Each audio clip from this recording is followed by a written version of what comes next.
Hey everyone, welcome back to the Rideshare Hub. I'm Jacob Letman. Before we get going with today's video, if you recently signed up to drive Uber in the United States, but you forgot to use a referral code when you signed up, or you didn't know that you could use a referral code, you can use a retroactive sign-up code to get a sign-up earnings guarantee of up to $1,000 when you start driving with Uber. It could be $100, $300, $500, $700, or $1,000, depending on what part of the United States you're signing up to drive in. But again, if you forgot to use a referral code, go down into the video description below. It's 8 simple steps to use a retroactive sign-up code, and you can get your earnings guarantee of up to $1,000 to start driving for Uber right now. Check it out. Hey everyone, and welcome back to the Rideshare Hub. I'm Jacob Letman. Thanks for being here on the channel. Today we are talking about the President, Donald Trump, and the executive order that he signed into law on, what day is today? Today is Monday the 10th, so that would have been Saturday, August 8th, from one of his golf resorts.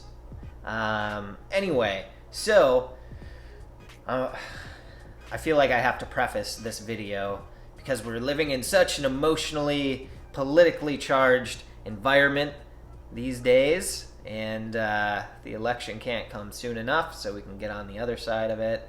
But anyway, prefacing this, I'm an independent voter, and hopefully you won't have any idea what my bias is as I tell you about this information, because then I'm doing my job correctly. Because this isn't about my bias, this is about the facts. And here are the facts. So basically, we have a lot of drivers wondering what is going on with the unemployment situation. Because from the drivers that I've spoken to, we're in this situation currently, and this varies depending on what city you're in. Things are still shut down. A lot of things are still shut down. Ride requests are a fraction of what they were before this pandemic hit.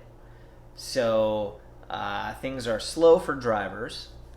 Unemployment or pandemic unemployment assistance was helping out a lot of drivers when things were fully closed down, right? And that additional $600 stipend from the federal government weekly, which ended July 25th.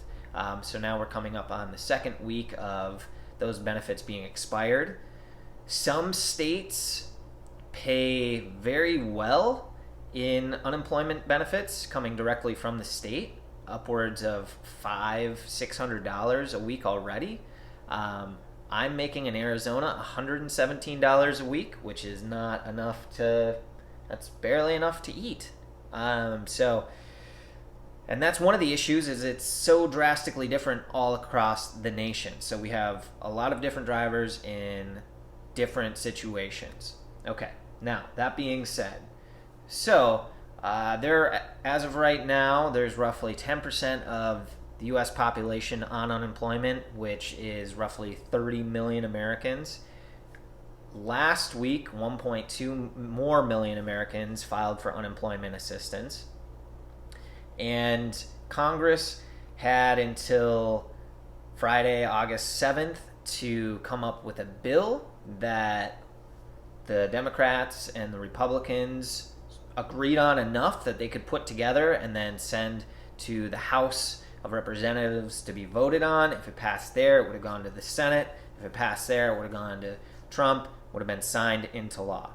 That didn't happen because the two ideals of what should be done right now with financial assistance for the country are $2 trillion apart. The Republicans wanted to put a bill out there that was just over $1 trillion, and the Democrats wanted a bill that was just over $3 trillion. And smart people would say, well, hey, we could meet in the middle at $2 trillion, right? And they actually got close to that, but then there was a sticking point with Republicans didn't want to give more assistance to the states, and Democrats, that was a deal breaker for them. And so the discussions fell apart. And unfortunately, an extension of those $600 a week benefits were offered from the Republicans to the Democrats. The Democrats shut that down and said, no, we're not going to do that. Both sides are at fault and to blame here. And if you hear differently, you're only getting part of the story. Because the fact of the matter is that both sides really dropped the ball on this. And it's people who need the assistance that are suffering the most. And this bill also includes, so it's not just unemployment, it includes also another round of stimulus checks, if that would be a part of it. And also all funding nationwide for everything. So unemployment, a big part of this bill, but as you can see, they have to agree on everything before it can be passed. All right, enough backstory. So President Trump said, if Congress cannot come to an agreement, come up with a bill that they can agree on, get passed, and help people out, then I'm going to sign an executive order on my own to help extend unemployment benefits, which is what he did on Saturday. Now, the issue with that is it's not as easy as him signing it and saying, we're going to extend unemployment benefits, which would be $400 additionally per person per week, right? So instead of a $600 weekly stipend, you would get $400. Now, here are the details on this that the headlines won't tell you. So you got to actually read the articles on this stuff. Only Congress has the ability to take funds and distribute them. So only Congress would have had the ability to reenact that $600 or something different through the current system. It might get a little weird, but just try and bear with me. So what Trump is doing through his executive order, if it works out how he wants it to, is this. He's going to pull $50 billion from the original bill that was passed back in March called the CARES Act. That is what created pandemic unemployment assistance, gave all the Americans that $1,200 stimulus check, and included the $600 weekly stipend from the government. Okay, so there's money. It also set up the funding for the EIDL loans and the PPP loans. All that funding came from that bill. Now, apparently there's money left over from that was set aside for different programs.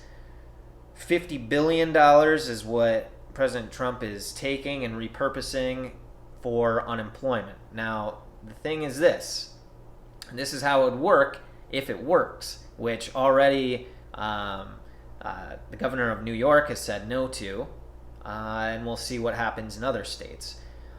The stipend would be $300 from the federal government and then $100 from the state government. Now, many states are already tapped out financially, and so a state has to opt into this agreement with the federal government. They don't have to.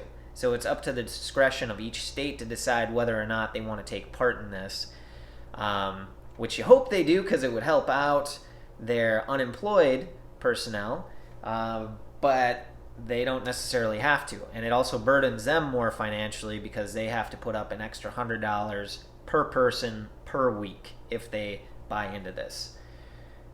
That $50 billion is said to, estimated, they have no idea, last for 5 weeks, I think is what I read. That's the estimate as of now with unemployment numbers. It would last for about 5 weeks.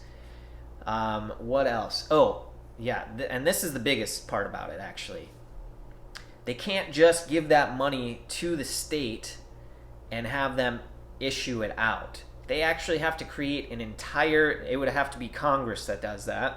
So they would actually have to create an entire new program through each state's individual unemployment office with a new program called Lost Wages. And apparently that could take 2 to 3, they said it could take up to several months to create that new program. So potentially what's being said that I gather is, and there's also no talk of whether or not those benefits will be retroactive going back to when they were first missed at the end of July or the first week of August. So There's no talk on that. And so basically, I don't know.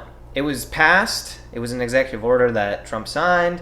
But logistically, how it's going to play out, and if we're actually going to see that money, or if some of us are going to see it in certain states and not in other states, it's all to be determined still. Now, what could still happen, and actually Congress has until, I think, September 30th.